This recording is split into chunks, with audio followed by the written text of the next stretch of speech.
When I think of that summer, it still makes my stomach tighten. It was supposed to be the best one yet. No classes, no part-time job, and my friends and I had planned a getaway at my uncle's old cabin by Cragwood Lake. Just the 5 of us, a stock fridge, and 3 weeks of sun, water, and no parents. That was the dream, and for the first few days, it was exactly that, but it didn't stay that way. My Uncle David hadn't been to the cabin in years. He gave me the keys and told me to be careful with the backwoods. That was all he said. Just those 5 words. I thought he meant watch out for bears or poison ivy. I laughed it off. The cabin was a little warm, but charming in that rustic, lakeside kind of way. No Wi-Fi, no cable, barely any cell reception. That was the point. Get away from everything. It was me, my girlfriend Jess, my best friend Tyler, his sister Maddie, and our friend Eric. We were all 19 or 20, recently graduated. It felt like a rite of passage, drinking cheap beer on the dock, playing cards late into the night, jumping into the water under a full moon. But around the 3rd night, Eric said he heard something in the woods. We heard it all eventually. Not animals, footsteps, steady, slow, just outside the ring of firelight. Jess said it was probably a deer. Maddie laughed and said maybe it was a forest ranger. Tyler grabbed a flashlight and shone it into the trees, but we didn't see anything, just darkness and the white fog rolling off the lake. Still, we locked the doors that night. On the 5th morning, we woke up to find the canoe drifting in the middle of the lake. We always tied it up, but there it was, bobbing gently, the rope cleanly untied and trailing in the water. The same day, Eric didn't come back from his morning hike. At first we weren't worried. He liked to explore, but by late afternoon we started calling his name, fanning out into the woods. I took the trail behind the cabin. It loops around the west side of the lake and climbs up a ridge before circling back. That's where I found his backpack, propped against a tree like someone set it there carefully. There was no sign of a struggle, no ripped fabric, no blood. But here's what freaked me out. His phone was inside, still on. And in the photo gallery, there were a dozen pictures he'd taken that morning. Trees, a blurry raccoon, and then a shape. Humanoid, pale, crouched by the edge of the lake. Its back was to the camera, but it was too long, too thin, and its arms looked like they bent wrong at the elbows. The last photo was just static. White noise and a smudge of gray. I ran back to the cabin and showed everyone. We didn't sleep well that night. The next few days were blurred. We tried to contact someone, but the only road out was washed by a recent storm. The radio didn't work. No bars on any of our phones. We agreed to stay inside together and wait for a ranger or a passing boater. But something was happening to us. Jess swore she saw Eric standing at the dock that night, just standing there, unmoving, watching the cabin. When we ran out, he was gone. Tyler got up one morning with long scratches down his arms, said he dreamed of being chased through the woods, but the scratches were real and bleeding. Then, Maddie disappeared. We were all sitting by the fireplace just talking, and at some point she stood to go to the bathroom. She never came back. We found the bathroom door open. The back screen was cut. No blood, no signs of panic. She was just gone. We searched for hours, called her name. I fired a flare hoping someone nearby might see it, but nothing. That morning, I noticed something across the water. A house barely visible through the trees. It wasn't marked on any map, and none of us remembered seeing it before. It looked like a perfect reflection of our own cabin. Same shape, same dock, same red canoe bobbling in the water. Tyler and I decided to paddle across. It was eerily quiet. No birds, no wind, just the rhythmic creak of our paddles in the water. When we reached the dock, we both froze. The house was the same, exactly the same. Same chipped shutters, same porch swing, even the same rusted lantern we had on ours. It was like a mirror. We stepped inside. It was dusty, untouched but not abandoned. There were pictures on the wall of us.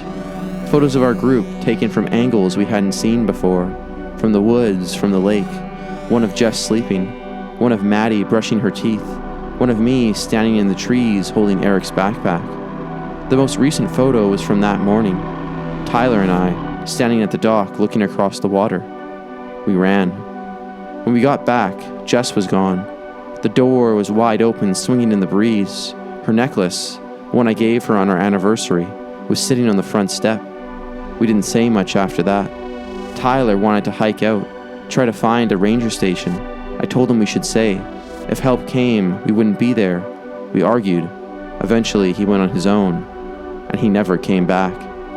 I was alone. The nights were endless. The cabin seemed to shift around me. Furniture in different places, doors that creaked open on their own. Sometimes I'd wake up on the floor, no memory of how I got there. But the worst part? I started seeing myself. Not in mirrors, in the woods, at the edge of the water, standing there, watching the cabin. It wore my clothes, had my haircut, even mimicked the way I scratched my jaw. One night, I found it standing in the living room, just standing. It didn't move when I shouted. It didn't respond. It just stared with empty, glassy eyes, like it was learning. I ran into the woods, into the dark, until I couldn't see the cabin anymore. I kept going until I saw the lights of a search team. They found me curled up under a log, dehydrated and mumbling nonsense. They never found the others. It's been over a year. I don't sleep well. I don't go near lakes. I see reflections that don't move right, shadows that linger too long. Sometimes I hear someone knocking at my window at night, 3 soft knocks, just like the ones I heard that first night before Eric went missing. And I know one day I'll open the door and I'll be standing there, smiling, staring at myself, waiting to come in. I don't talk about that summer much anymore, not because I've made peace with what happened, but because no one believes me when I do. The official version is clean, easy. 2 teenagers went missing during a heat wave, and the case was never solved. Happens every year, right? But I know better. I was there. This is what really happened on Miller's farm. My name's Travis. I was 18 that summer, freshly graduated, no plans for college yet, no job lined up. My best friend Logan came up with the idea. We'd work on his uncle's old property for the summer, Miller's farm, out past the edge of town. His uncle had left it abandoned for years, but Logan said we could fix it up, get paid under the table, and live rent-free in the old farmhouse. I didn't hesitate.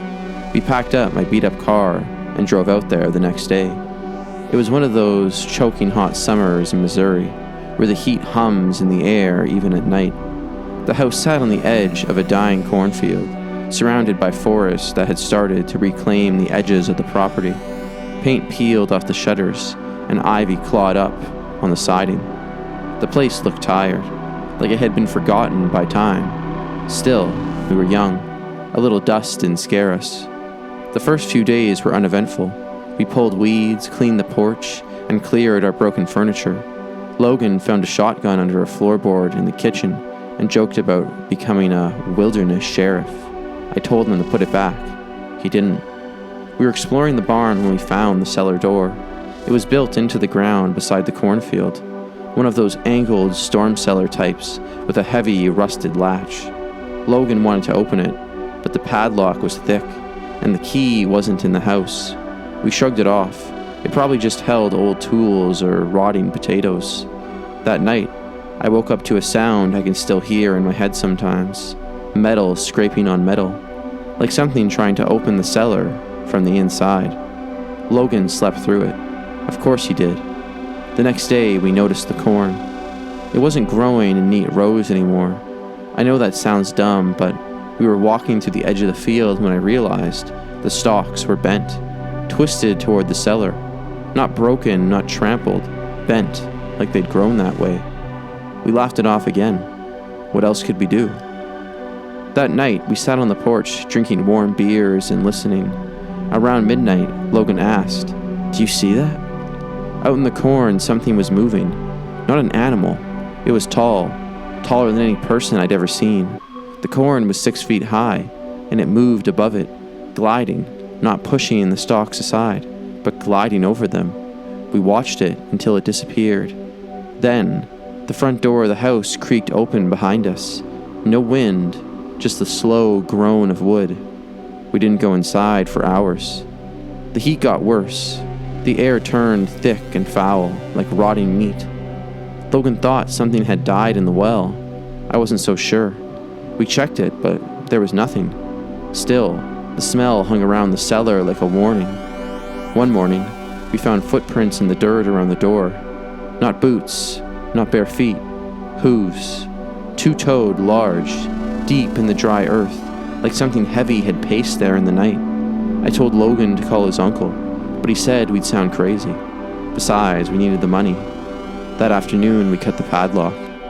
I begged him not to open it, but Logan had that kind of reckless confidence that only someone who's never truly been afraid can have. The air that poured out was freezing cold, freezing in that 98-degree heat. We stood there in stunned silence. The stairs disappeared into pitch black, slick stone steps descending at an impossible angle. It didn't feel like a cellar. It felt like a tunnel. And that smell, stronger than ever, like burnt hair and rotted milk. Logan went down, but I didn't follow. He was gone for 10 minutes. When he came back up, his face was pale, and his shirt was soaked with sweat.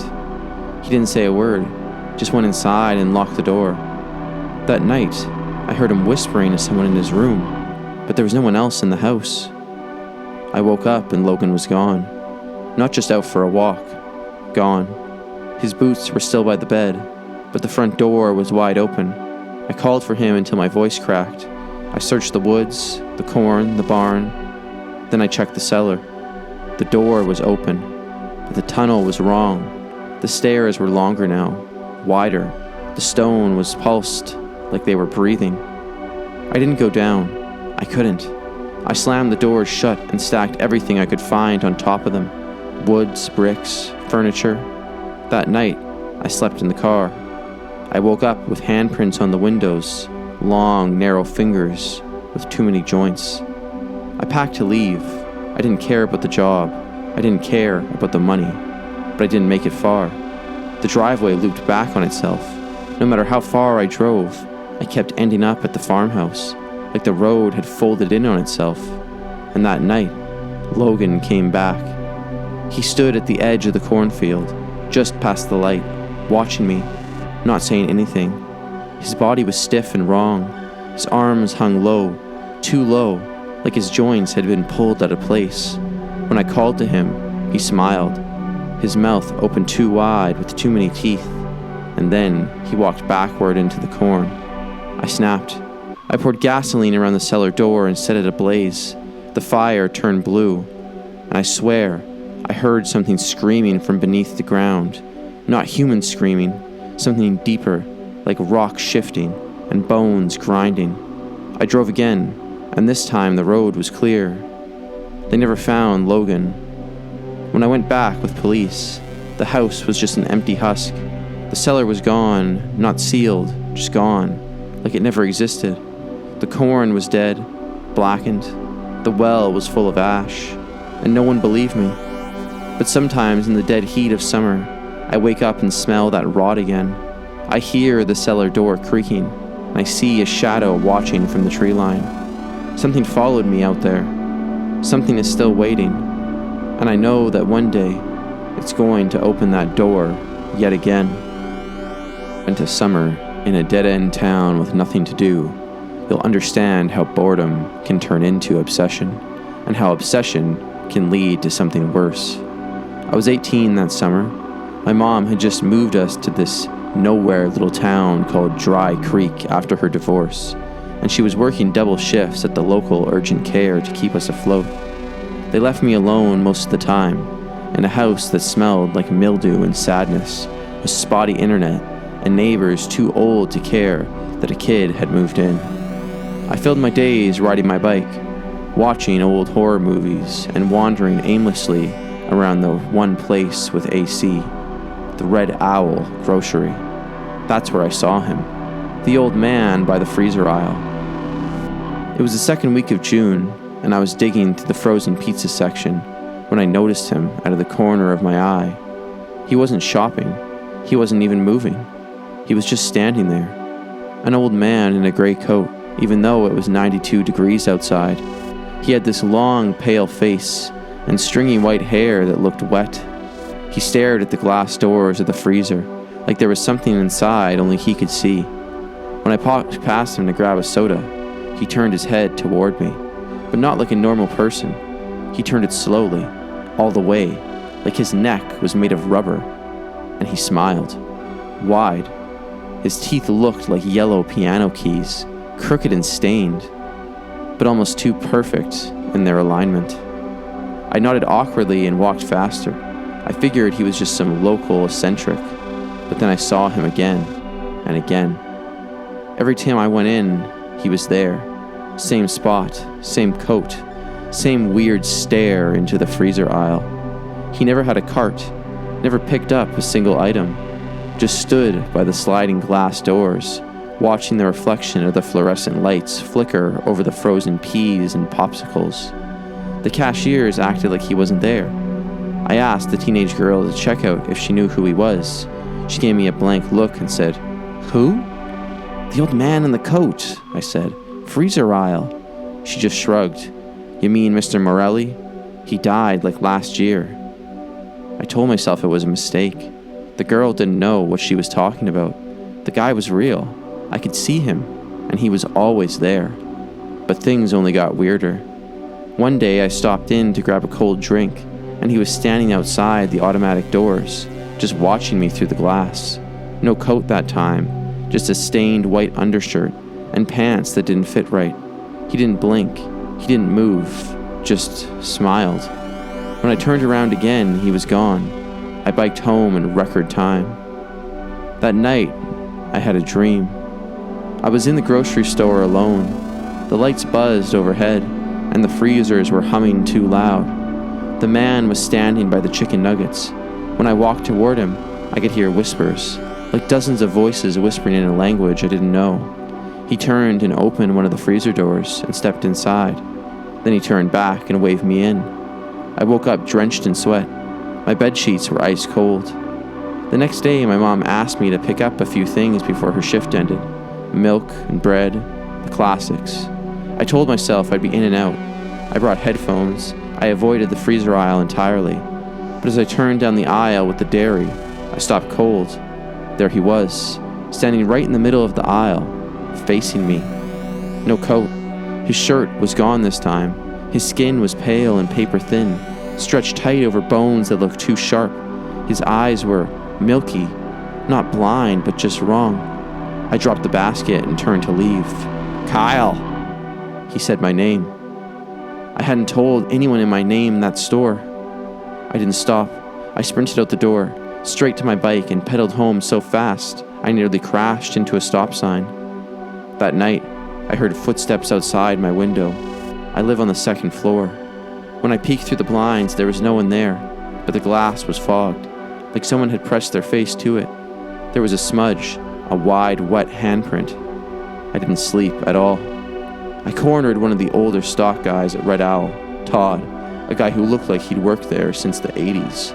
I asked him if anything weird had happened at the store, anything with a customer. He got real quiet. After a moment, he said, "He used to be a guy named Rupert, worked the freezer section, real weird, kept the temp colder than regulation, said it preserved things better. One night he stayed late, cleaning or something." He paused. Next morning, we found the freezer door wide open. No Rupert, no coat, just footprints leading into the ice. They never came back out. I asked how long ago that was. He said, "About a year, but we still get the occasional complaint. Customers say the freezers are too cold or that someone's watching them." I asked if they ever checked security cameras. He looked at me dead in the eyes and said, "We don't got any near that section anymore." I stopped going. I stopped eating. I couldn't sleep.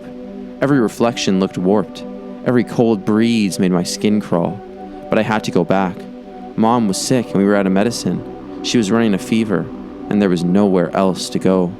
I told myself I'd be back, grab the ibuprofen, and leave. But when I got to the pharmacy shelf, it was gone. A handwritten sign said, "Now stocked in freezer aisle." I stood there for 5 whole minutes. Then I walked back. He was there, waiting.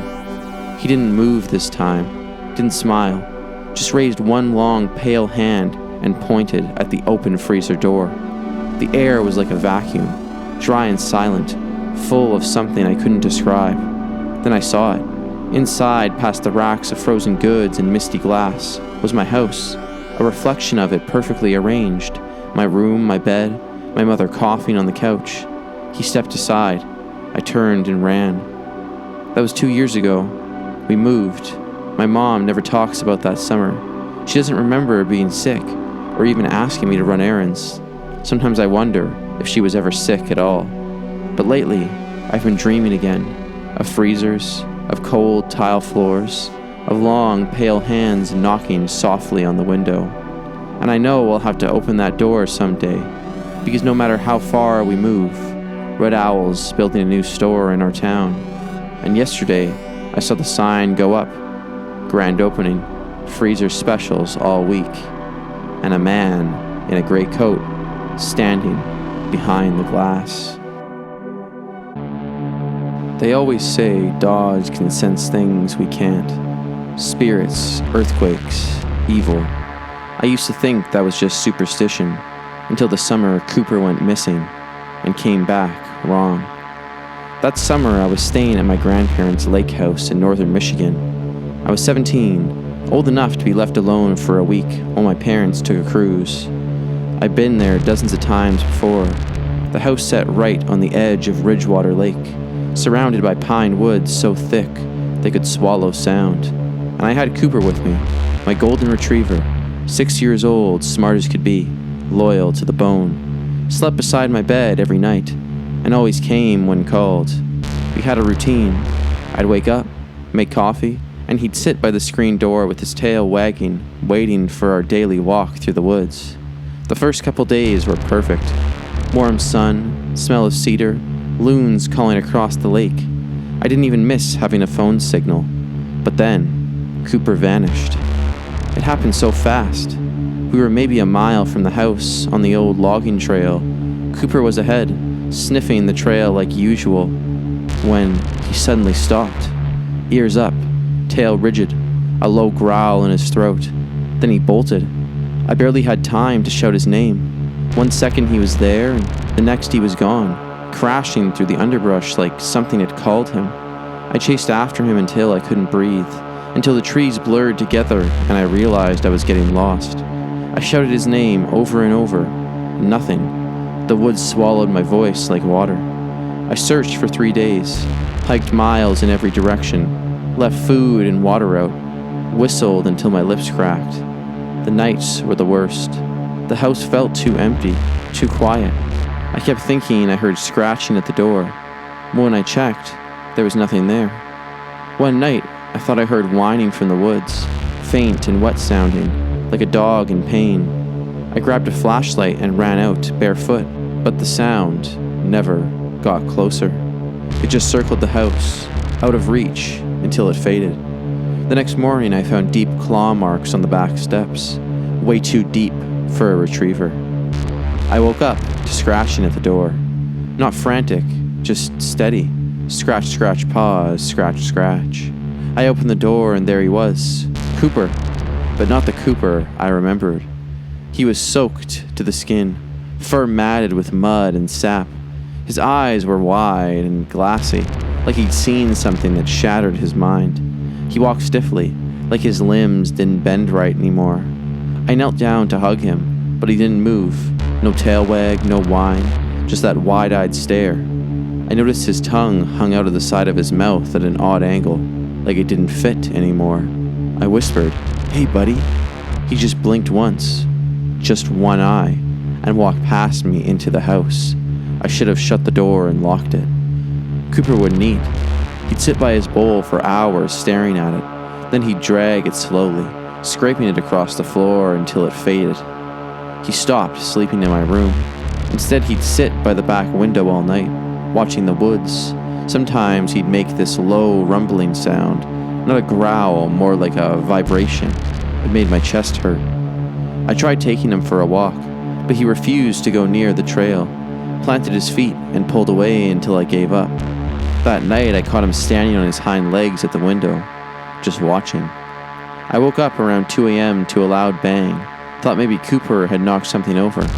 I went downstairs and found the basement door wide open. We never used the basement. It was unfinished, damp, full of old furniture and boxes of forgotten things. I heard something moving down there. Then I heard Cooper bark. But it didn't sound right. It sounded like someone was trying to imitate a bark, like a human who had only ever heard dogs once and was trying to fake it. I stood at the top of the stairs, staring into the dark. Then I heard my own voice from the basement. "Hey, buddy." I slammed the door and pushed the couch against it. I don't think it was Cooper anymore. It started moving differently, jerkier, limbs bending wrong. It never blinked, just stared. Sat in the living room with its head tilted too far, like it was trying to remember how to be a dog. It started following me. No tail wagging, happy dog following, stalking. I'd turn around and it would be there, right behind me, staring. I tried calling my parents, but my phone still had no signal. I tried driving, but the engine wouldn't start. No matter what I did, I couldn't seem to leave. I tried to lock him outside once. That night, I found him sitting in the middle of the kitchen. All the doors were still locked. It waited until I was almost asleep. Then I heard it again. That same wet whining from the first night. But it wasn't outside anymore. It was in the hall. When I opened my door, I saw it at the end of the hallway. Cooper, or whatever it was, standing on its hind legs again, staring, smiling. Its mouth opened slowly, too wide, and I saw rows of human-like teeth behind its gums. Then it spoke, in my voice. "Hey, buddy." I don't know how I got out. I remember running through the woods, bleeding barefoot. I remember headlights, a ranger finding me on the roadside covered in scratches. They searched the house, found no dog, no signs of anything. Just claw marks on every wall, and a basement full of deep, wet holes in the dirt. They told me I must have hallucinated. Trauma, isolation, heat stroke. I wish they were right. Because sometimes, late at night, I still hear that scratching on the door. Scratch, scratch, pause, scratch, scratch. And a familiar voice whispers, "Hey, buddy." It's been 5 years, and I still can't go into the woods. Can't even hear the sound of wind through trees without feeling like something's watching me. We thought it was a bear, and boy, were we wrong. There were 5 of us. Me, Sean, Wes, Alina, and Marcus. We'd finished our sophomore year of college, and we wanted a break. Something real. No cell service, no classes, no stress, just wilderness. A few fishing rods, a stack of firewood, and enough junk food to last us 4 days. Sean had found a campsite deep in the national forest, off-trail, nestled near a small lake. It wasn't marked on any map. He'd heard about it from a guy who swore it was the perfect untouched spot. Looking back, that should have been a red flag. Day 1 was perfect. We hiked in, set up 2 tents near the tree line, built a fire ring, and swam in the lake. By nightfall, we were cooking hot dogs and passing around a flask. But around 11, we heard branches snapping. We joked about Bigfoot. Elena told us to shut up. We thought it was a raccoon. Then we heard a deep, throaty grunt, followed by heavy footfalls. We went dead quiet. Something was walking just beyond the tree line. Something big. Sean shined his flashlight and caught a glimpse of eyes, too far apart to be human. "Probably a bear," he said. So we packed away the food and put it in the bear bag, hoisting it up a tree like we were supposed to. Still, I couldn't sleep. The woods were too quiet, like everything had gone still to make room for something else. The next morning, we found claw marks on one of the trees near our tent. 4 deep gouges high off the ground. Not fresh, but not old either. "Black bear," Marcus said. "They mark trees to warn others." I asked if they usually came this close to the campsites. He hesitated before saying, "Only when they're hungry." We made plans to move to a new site, maybe closer to the main trail. But Sean insisted we stay. Said bears were shy and we just needed to be careful. That night, something walked around our tents. We could hear it breathing. I held my breath and listened as it circled. I could feel the weight of its steps through the ground, like it was testing the dirt, testing us. Wes whispered, "Guys, what if it's not a bear?" None of us answered. Around 3 a.m. we heard screaming, non-human. It sounded like a deer or something close being ripped apart. It echoed through the trees for minutes, followed by snapping bones and a series of low rumbling growls that didn't sound like any bear I'd ever heard on YouTube. Marcus wanted to leave that morning. Elena was crying quietly, staring at the woods like she expected something to lurch out of them at any second. We packed as fast as we could, but the trail out wasn't the same. Literally. The path we'd come in on was gone, or moved. The landmarks didn't match. The bridge we crossed? Not there. The moss-covered log? Gone. Sean was convinced we just got turned around, but I wasn't so sure. We made camp again, barely. It was rushed, desperate. A quick fire, one tent. We all agreed to sleep together inside it. Nobody ate, nobody talked much, and then we heard it. Branches snapping, heavy breathing. But this time, it came closer. We saw its shadow pass between the trees. It was tall, taller than any bear, and walking upright. Alina said, "That's not a bear. That's not a bear," over and over again. Sean grabbed the hatchet and told us to stay put. He went out there alone. The fire was still burning, casting long shadows. I watched him disappear into the dark, calling out, "Hey, get out of here, go!" Silence.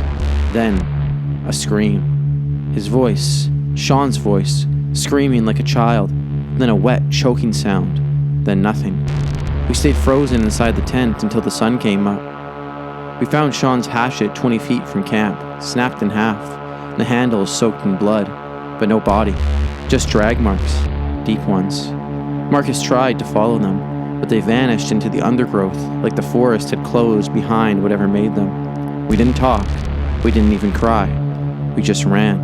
But no matter how far we hiked, the forest never changed. Same crooked trees, same stretch of broken trail, same lake on our left. It was like we were going in circles, like the woods weren't letting us leave. That night, we didn't bother with a fire. We hid in the tent and tried not to breathe. Then we heard footsteps again. This time, it came right up to the tent. We saw its silhouette, tall and gaunt, long arms that hung below its knees. It bent down, and then we heard Sean's voice from outside the tent. "Guys, it's okay. Come out. I'm okay." But the voice was wrong, flat and hollow, like someone trying to remember how to sound human. Elena whispered, "Don't move." It scratched the tent once, then twice. Then it started laughing. Not Sean's laugh, something else, low and croaking. It laughed until sunrise. We ran as soon as the light came. Didn't pack, didn't care. We just ran. And finally we hit a trail marker. One we recognized. 2 hours later, we burst out of the woods onto the road, waving down a pickup truck. The driver looked at us like we were ghosts. Sean was never found. The police searched for a week, said it was probably a bear attack, and he wandered off disoriented. Classic textbook response. But we know what we saw. We know what we heard. And it wasn't a bear. It looked like it had been wearing Sean for a while, trying to figure out how to walk like him, talk like him. It wanted one of us next. Sometimes I still wake up at night and hear it laughing outside my window. Sometimes I hear Sean's voice whisper, "Hey guys, it's okay." We always played hide and seek that summer. Every evening, just as the light began to fade and the air turned cool. It started as a game, but games end. What we found in the woods that night, that never ended.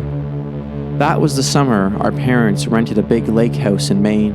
4 families, 12 kids, 1 big dock, 2 canoes, and plenty of beer for the adults. For the rest of us, it was freedom. Bikes, bonfires, s'mores, fireworks, a whole month of it. I was 16, old enough to know better, but not old enough to say no when the others decided to play another round of hide and seek in the dark. There were 7 of us that night. Me, my younger brother Jake, the twins Emma and Ellie, our neighbor Leah, and her cousin Nate, who was 17 and practically a legend. He was the fastest swimmer, the best climber, and could disappear into the trees without a sound. He made hiding look like an art. That night was the last time I ever saw him. It was Jake's idea. "Let's play one more round," he said, as the sun dipped behind the tree line. We'd already played 2 that day, but something about dusk just made it better. The shadows got long, the woods got darker, and everything felt creepy enough to thrill you. Nate volunteered to be it. We scattered when he started counting.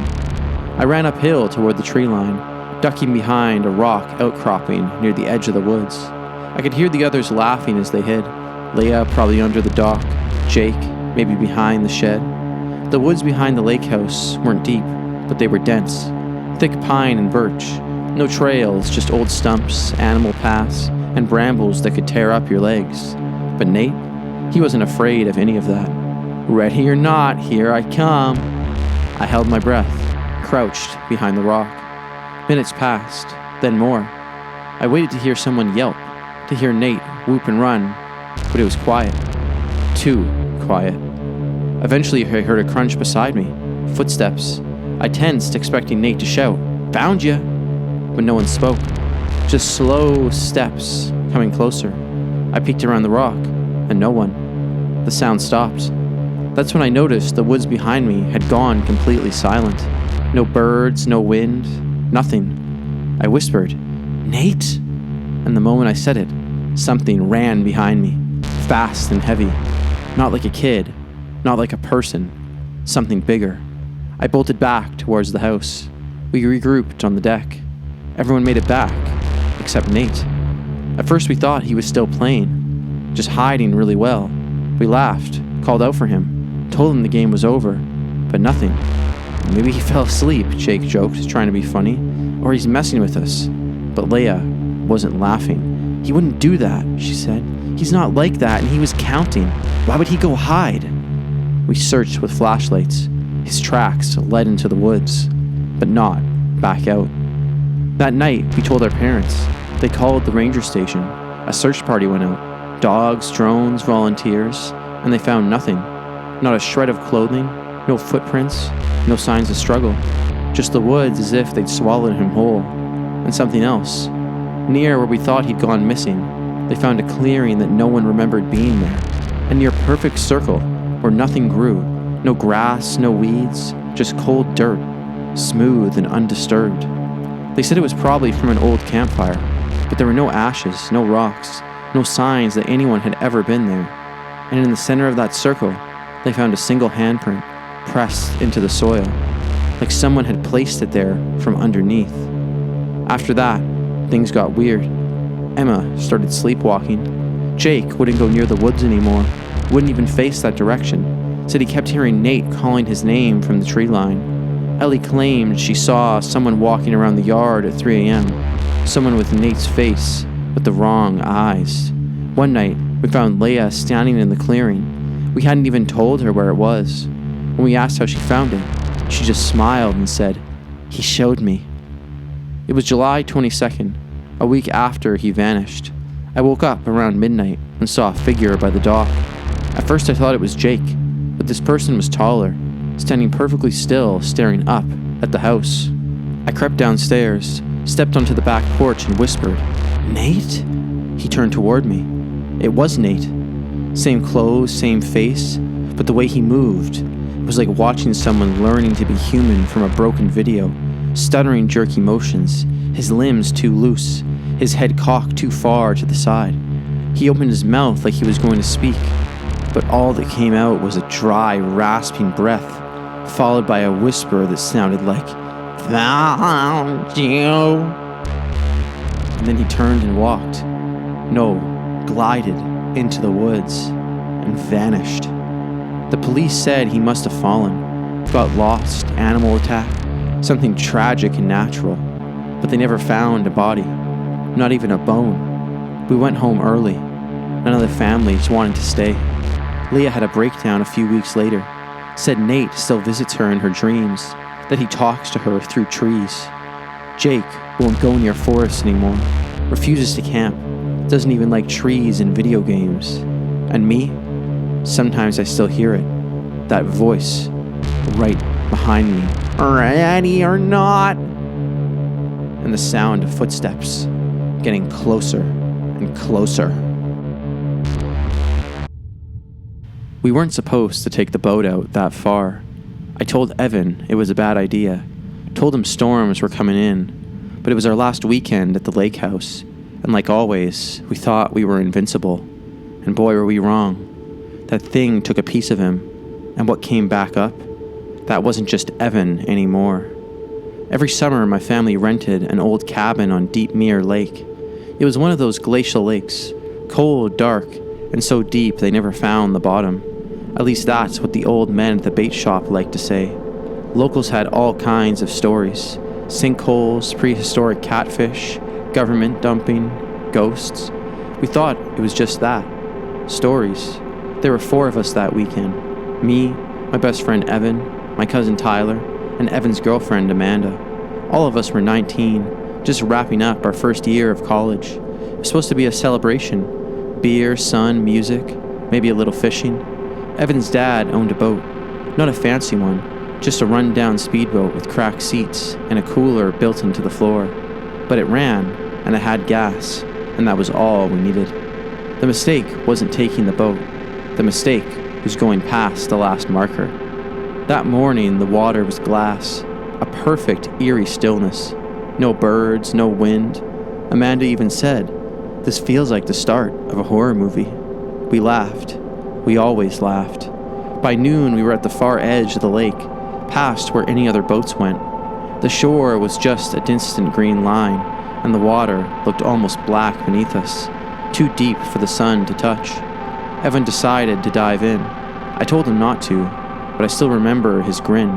What's the point of a lake if you're not going to swim in it? He took off his shirt, stood on the edge of the boat, and did a cannonball.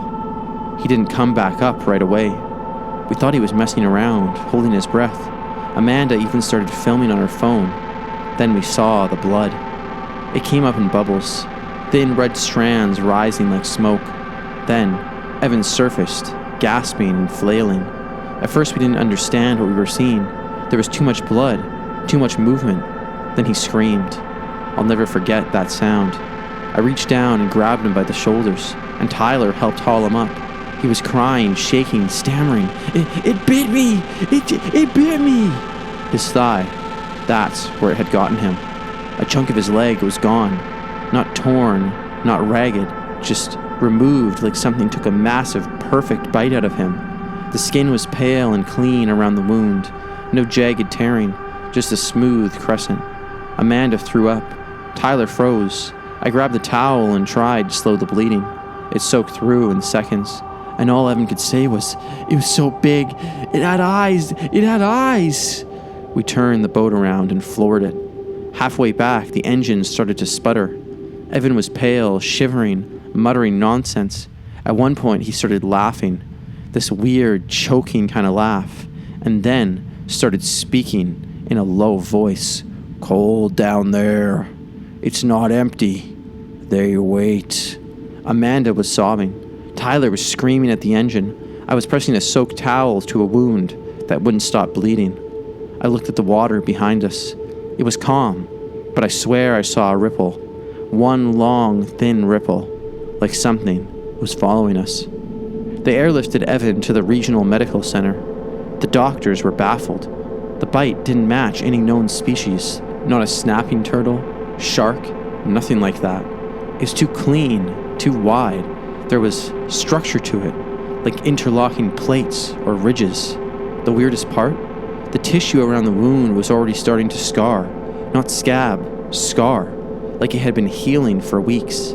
They ran tests, kept him overnight. We visited the next day. He looked very, very off. His eyes were bloodshot. His skin was pale and wet-looking. His leg was bandaged, but he didn't seem to care. He just kept staring out the window. "They're waiting," he said. I shouldn't have left. He came back to the lake house 2 days later. Way too early, in my opinion, but he insisted. Said he wanted to go back out on the water. We said no, and that night I woke up to a sound. Sloshing. I looked out the window. Evan was standing in the shadows, ankle deep, staring at the lake. His skin was glistening in the moonlight, and his back, I swear it wasn't just his back. Something was moving under it, like a ripple across muscle, like something squirming beneath his skin. I called to him. His head turned slowly, and he smiled. His teeth were wrong, too white, too even, and too sharp. The next morning, he was gone. We searched the entire shoreline and found nothing. Later that afternoon, Amanda found something on the dock. A puddle. Not blood, just water. And a smooth crescent of peeled skin, sitting like a shed snakeskin on the wood, right where he dove in days before. The scarred, perfect outline of a human thigh. That was 5 years ago, and Evan was never found. But every year since then, at least one swimmer goes missing in Deep Mere Lake. No body, just a little blood. Sometimes a boat drifts back empty. The locals don't talk about it, but I know. Whatever bit Evan didn't just wound him. It took him, and now something else wears his skin. Sometimes I still get calls late at night. Unknown number. I never answer. But once I played the voicemail, and I heard a voice say, through waterlogged static, "Cold down here, Brandon. You should come and see." I was 17 the summer I stopped going to parties. It was supposed to be the biggest one of the year, an end of July blowout at an old vacation cabin on the outskirts of town. Everyone was going, even people I barely recognized from school. We thought it would be a night to remember. It was, just not the way we wanted. You know how every town has that one story about a cabin in the woods? The kind of place that has been passed around between families, left to rot, or inherited by someone who doesn't visit it anymore. That was the Red Pine Cabin. A single-level place out by the state line, buried in trees, no neighbors for miles. One road in, dirt all the way. The kind of place kids go to smoke or dare each other to spend the night. This time, it was the setting for Zach's party. He got the keys from his cousin, told everyone to bring booze, speakers, and no sense of responsibility. No parents, no curfew. My best friend Jess and I rode up with her brother Tyler and his best friend Ronnie. There were at least 30 people there when we arrived. Music pounding, bonfire blazing, cans and bottles everywhere. The sun was just starting to drop behind the trees. It felt electric. For the first couple hours, it was everything a summer party should be. And then, the screaming started. We heard it over the music. A single high-pitched scream, fast and sharp, cutting through the trees like a knife. At first, everyone assumed it was someone goofing off. Drunk girls scream all the time at parties, right? But then it happened again, closer and louder. A guy named Nick ran toward the fire, out of breath and wide-eyed. "There's someone in the woods," he said. "A girl! She's crying for help!" Half of us grabbed flashlights. Others pulled out phones. I stayed back with Jess and watched as the guys moved into the trees, calling out. That's when the music cut off. We all turned and looked at the cabin, thinking someone had tripped a breaker, but the lights inside were still on. The extension cords were plugged in. Then, all the phones stopped working. Not died, flickered, then blacked out, like something had shorted them all at once. People started getting nervous. Then, we heard the scream again. But this time it came from all around us. Zach tried to play it off, said someone was pulling a prank, but even he looked uneasy. People started leaving, running to their cars, but the cars wouldn't start. Every single one. We thought maybe it was a battery drain or that the dirt road's incline was messing with the ignition, but none of the engines even turned over, and even the headlights were dead. Ronnie said it had to be a joke, said someone was using a speaker in the woods, making the scream sounds. Then Jess pointed out something that chilled me. We never saw the girl. We'd heard her scream 3 times now. Everyone said she was nearby, but no one saw her. There weren't even footsteps in the woods, just sound, like the air itself was playing tricks on us. A small group of us, maybe 7 or 8, decided to go back inside the cabin. It felt safer than the trees, and that's when things got worse. Inside the air was wrong.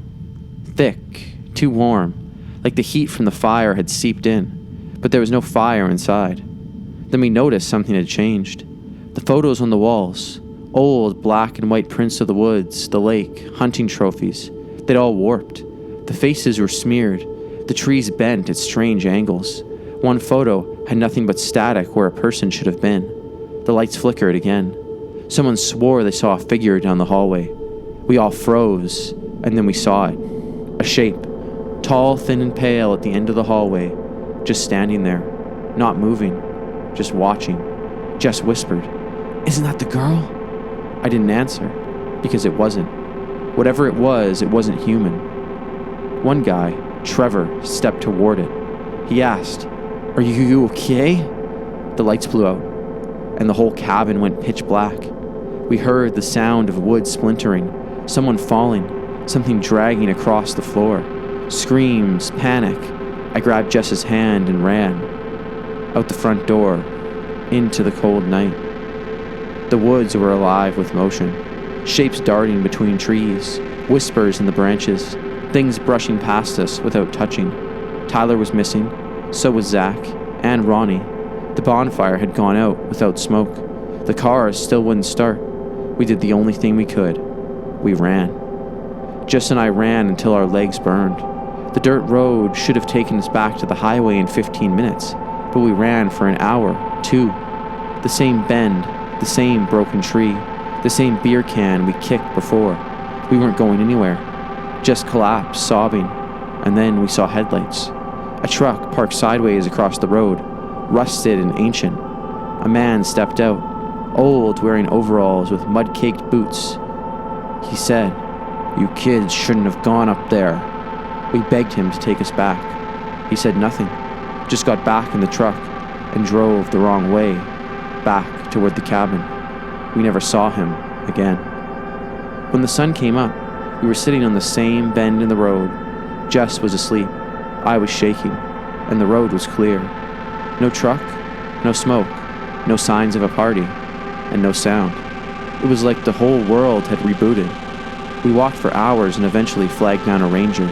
He took us to the station and called our parents. Search crews found the Red Pine cabin, empty. No bottles, no speakers, no tire tracks, and no blood. Just a burned patch where the bonfire had been. They never found Tyler or Zach, or Ronnie. It's been years, and Jess won't talk about it. I moved 2 states away, and I haven't been to a party since. But sometimes, late at night, I hear the music in the trees. And sometimes I dream of a hallway that stretches too far, with a pale, tall girl at the end of it, who never moves, but always watches. We noticed it the first week of June. The cat. It didn't belong to anyone in the neighborhood. It didn't have a collar, didn't meow, never begged for food. It was just there, always watching. At first we thought it was kind of funny. Just a creepy little stray that wandered around. You'd see it once or twice a day, sitting in the shade, on someone's porch, perched on a fence, always just far enough away that you couldn't touch it. But then it started following us, and things started going wrong. That summer was supposed to be the best one yet. Me, Tyler, Jaden, and Riley had just finished our junior year. We were 17, old enough to drive, to work part-time, to stay out late. We had our bikes, 2 used cars between us, and a stack of sketchy horror movies waiting for weekend marathons. But then, the cat showed up. Jet black, short fur, and 1 eye. The other socket was just empty. Not closed, not scarred, just missing. The weird thing was, none of us ever saw it blink or even move. It would just be there, watching. We were hanging out at Jaden's garage, drinking Mountain Dew and playing poker with pretzels. That's when Tyler glanced at the window and said, "Guys, it's back." The cat was on the lawn, sitting perfectly still in the middle of the grass, facing the garage, unmoving. Jaden banged on the glass. "Shoo!" It didn't react. Then we all heard a thud from the garage attic. Jaden's garage didn't have an attic. We looked up. There was nothing there. No rafters, no access hatch, just the ceiling. We laughed it off. But the next morning, Jaden's dog was gone. No open doors, no broken fence. Just a faint trail of muddy paw prints in the hallway, leading out to the back door. And the cat, back in the yard, still watching. By July, it was following us everywhere. To work, to the gas station, to the skate park. It never ran, it never snuck. You turn a corner, it would already be there, sitting still, staring. Tyler tried to throw a rock at it once. The rock missed, somehow just curved in the air like it hit something invisible, and the cat didn't move. We stopped talking about it for a while. We'd just mutter, "It's here again," and go quiet. But things kept happening. Riley started getting nosebleeds. Jaden stopped sleeping. Said he heard scratching in the walls. Tyler's mom had a car accident. Flipped it 3 times. Somehow walked away without a scratch. But that night, she stared at her own reflection in the mirror for hours. It came to all of us. Same dream, same night. We were standing in a field. The sun was black, and the sky was red. The grass was white and made of bone. And in the center of the field, a massive version of the cat, 10 feet tall, with a gaping hole where its eye should be. Inside the hole, teeth, moving. It didn't speak, it just stared, and we felt ourselves sinking into the ground. When I woke up, I was outside, on the front lawn, barefoot, the door still locked behind me. The cat sat across the street, watching. Jaden then vanished. We were supposed to meet at the old railroad tracks to shoot BB guns at cans, and he never showed. We found his bike lying on the ground halfway there. No damage, no tire tracks, just sitting sideways in the dirt. And right next to it, a single black cat hair. Tyler picked it up with a stick, and it hissed. The hair itself hissed. That night, we called the police. Jaden's mom said she hadn't seen him since that morning. His phone was still on his desk, his bed untouched. We told the cops about the cat. They smiled like we were idiots, said it was probably stress. And then it finally did something. Tyler was driving us back from a late-night Taco Bell run when the cat ran into the road. He slammed on the brakes, but we hit it. I felt the impact and heard the thump. When we got out, there was no body. Just a smear of black fur on the hood and a long scratch across the windshield. Not from claws, but from teeth. When we looked behind us, it was standing in the road again. Same posture, same empty eye. That was the night Riley snapped. He grabbed a bat from the garage, ran outside and swung at the cat full force. The lights in the house went out instantly. Every bulb exploded. The temperature dropped, and the bat shattered in his hands like it hit a brick wall. Riley hasn't spoken since. I tried to leave town, packed a bag, took my dad's truck and started driving south. Didn't even make it 20 minutes. The engine died just past the exit sign, and standing in the middle of the empty road, the cat. I tried to walk past it. It didn't move. But that's when I looked over my shoulder, and it was right behind me. It's been almost a year. Jaden was never found. Tyler doesn't leave his room. Riley's in some kind of clinic. Doesn't speak. Just draws the cat over and over. And me? I still see it everywhere. At the bus stop, on rooftops, inside windows. It watches me while I sleep. I try to tell my parents, a priest, a therapist, and no one listens. Sometimes when I close my eyes, I see the field again, the red sky, the black sun, and the cat. But now, it's not just watching. It's smiling. That summer, I thought I was escaping everything. The endless noise of the city, my parents' constant fighting, and the pressure of school. Sarah, my best friend, and I had planned this trip for months. 2 weeks at her family's cabin on Summer Hill, a quiet town nestled deep in the woods 2 hours north, the kind of place where time moves slower, where the air smells like pine and damp earth, and where the biggest worry is whether you'll get sunburned hiking. The first day felt like a dream. The cabin overlooked a serene lake, its surface smooth like glass. Sarah's family had owned the cabin for decades, and she told me stories about the town, local legends, old feuds, and a woman named Elsie who had mysteriously disappeared 5 years ago. Sarah said it was just an old story to scare kids, but it stuck with me. 2 days in, while we were hiking a narrow trail beneath towering pines, I saw her. A woman standing at the edge of a clearing, dressed in a flowing white dress that fluttered in the breeze. She wasn't moving, just watching. I blinked and she was gone. When I told Sarah, she laughed it off, but I couldn't shake the feeling that I'd seen something I wasn't supposed to. Curiosity gnawed at me, so I asked Sarah's cousin Mark, who was a lifelong resident, about Elsie. Mark's face went tight and serious.